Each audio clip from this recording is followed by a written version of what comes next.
अगर दुखी हैं तो ये जरूर सुनिए, सुने बिना आगे मत बढ़िए। राजस्थान के एक छोटे से गांव में एक झोपड़ी थी जिसकी दीवारें कच्ची थीं, छत से बारिश टपकती थी और अंदर बैठी थी एक गरीब माँ शारदा देवी।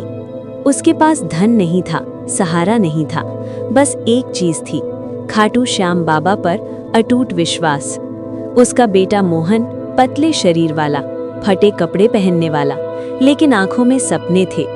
हर सुबह माँ एक ही बात कहती, बेटा हम गरीब हैं लेकिन श्याम बाबा के दर पर कोई गरीब नहीं रहता।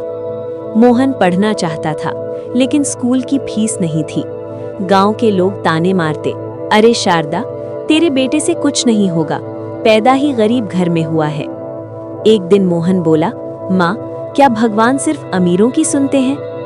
माँ की आंखों से आंसू गिर पड़े, लेकिन उसने कहा, नहीं बेटा, खाटू वाले श्याम हारे का सहारा है। एक दिन माँ ने ठान लिया कि इस बार पैदल ही सही लेकिन खाटू श्याम जी के दर्शन करूंगी। माँ और बेटा भूखे पेट फटे जूतों में खाटू की ओर निकल पड़े।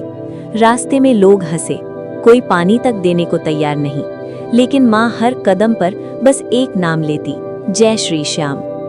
खाटू पहुंचते ही माँ मंदिर के फर्श पर गिर पड़ी, श्याम बाबा मेरे बेटे को किसी के आगे हाथ फैलाने लायक मत रहने देना। उसी रात मोहन ने सपना देखा कि एक नीले वस्त्रों में बाबा बोले, बेटा अभी परीक्षा शुरू हुई है, हार मत मानना। सुबह माँ बेटे दोनों की आंखों में एक अलग ही रोशनी थी। खाटू से लौटकर मोहन ने छोटा सा काम शुरू किया, चाय की दुकान। लोग फिर हंसे, गरीब का बेटा चाय ही बेचेगा। लेकिन मोहन रोज दुकान खोलने से पहले बोलता, श्याम बाबा आज की मेहनत आपके नाम। धीरे धीरे उसकी ईमानदारी की चर्चा होने लगी। एक दिन एक बड़ा व्यापारी उसकी दुकान पर आया, चाय पीकर बोला, लड़के तेरे अंदर कुछ अलग बात है। उसी ने मोहन को काम का पहला बड़ा मौका दिया। माँ ने पहली बार घर में ठीक से खाना बनाया। उस दिन माँ बोली, बेटा ये बाबा की पहली कृपा है। काम बढ़ा लेकिन ईर्ष्या भी बढ़ी।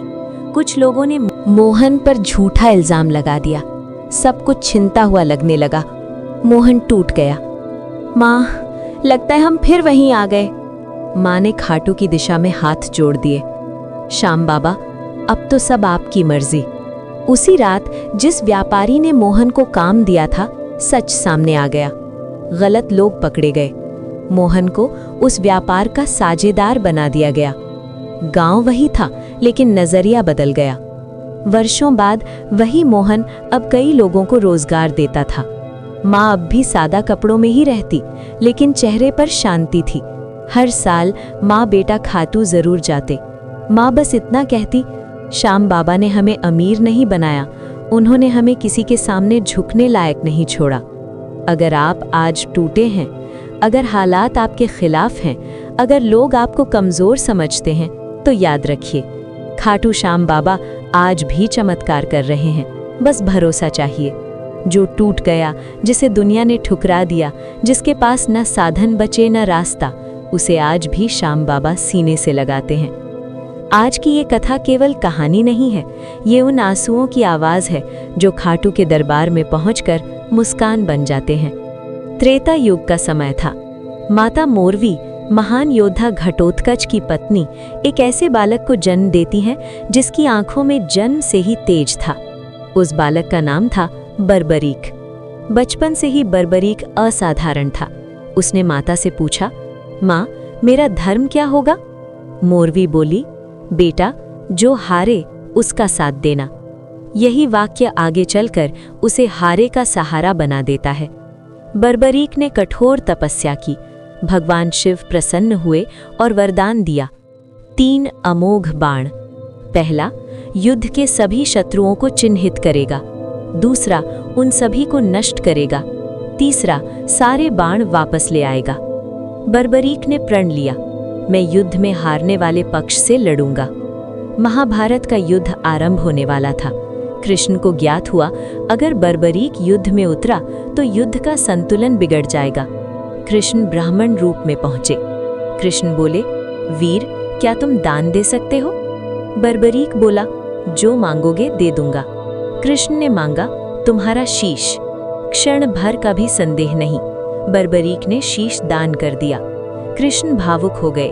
उन्होंने वरदान दिया, तुम्हारा शीश महाभारत का पूरा युद्ध देखेगा। कलयुग में तुम श्याम नाम से पूजे जाओगे। जो हारा होगा वही तुम्हारा होगा। युद्ध समाप्त हुआ। बर्बरीक का शीश मुस्कुरा रहा था। कलयुग आया। राजस्थान की धरती, खाटू। एक दिन खेत जोतते किसान की हल किसी ठोस वस्तु से टकराई। धरती से निकला शीश। अद्भुत घटनाएं होने लगीं। स्वप्न में बाबा ने कहा, यही मेरा धाम होगा। खाटू श्याम मंदिर की स्थापना हुई। एक गरीब व्यापारी, सब कुछ लुट गया। घर में भूख, खाटू पहुंचा। रोते हुए बोला, अब कुछ नहीं बचा बाबा। कुछ दिनों में चमत्कार हुआ। काम मिला, मान मिला। आज भी जिसने सच्चे मन से पुकारा, श्याम ने थामा। आज का इंसान टूटा है, कर्ज से, रिश्तों से, अपमान से। लेकिन खाटू में आज भी वही दरबार है जहां आंसू गिनती में नहीं आते। श्याम कहते हैं, पहले भरोसा रख, फिर देख चमत्कार। श्याम धन नहीं देखते, श्याम जाति नहीं देखते, श्याम सिर्फ भाव देखते हैं। एक दिया, एक आंसू, एक सच्ची पुकार, बस काफी है। अगर आप ये कथा सुन रहे हैं तो ये संयोग नहीं, श्याम ने आपको बुलाया है।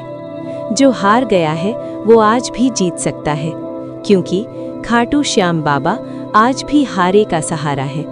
अगर आज आपकी जिंदगी में अंधेरा है, अगर सब कुछ होते हुए भी मन खाली है, अगर भगवान से शिकायत करने का मन करता है, तो ये कथा आपके लिए है। क्योंकि खाटू श्याम बाबा उनके देवता हैं जो टूटे हुए दिलों में रहते हैं।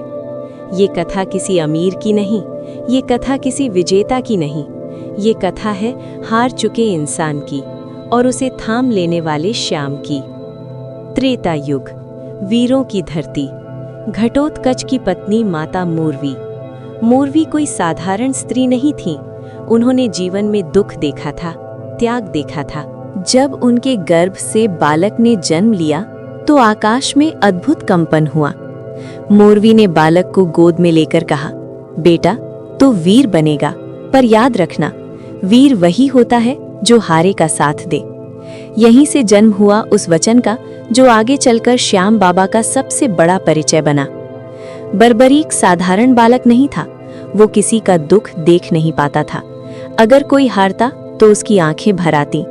उसने माँ से पूछा, माँ युद्ध क्यों होते हैं? मोरवी बोली, क्योंकि ताकतवर कमजोर को दबाता है।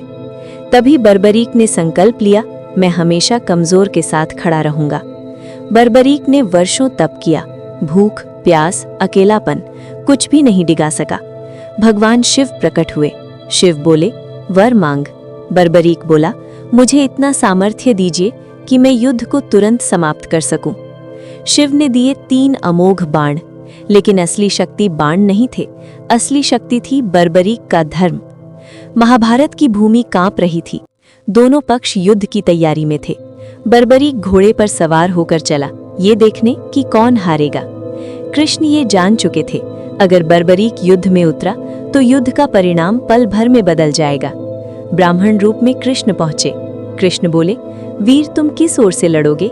बर्बरीक, जो हारेगा मैं उसी का हो जाऊंगा। कृष्ण मुस्कुराए। ये मुस्कान नहीं थी, ये लीला की शुरुआत थी। कृष्ण ने मांगा तुम्हारा शीश।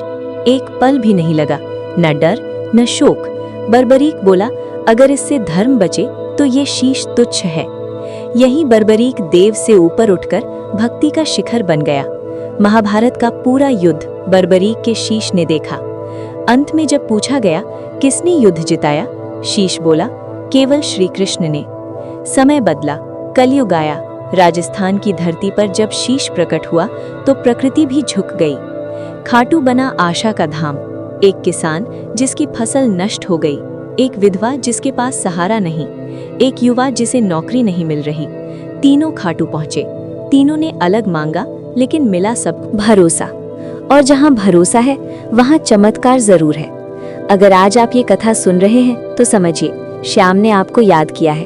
आप हार नहीं गए हैं, क्योंकि जब तक खाटू श्याम है तब तक हार अंतिम नहीं। एक बार की बात है, खाटू में एक सेठ आया।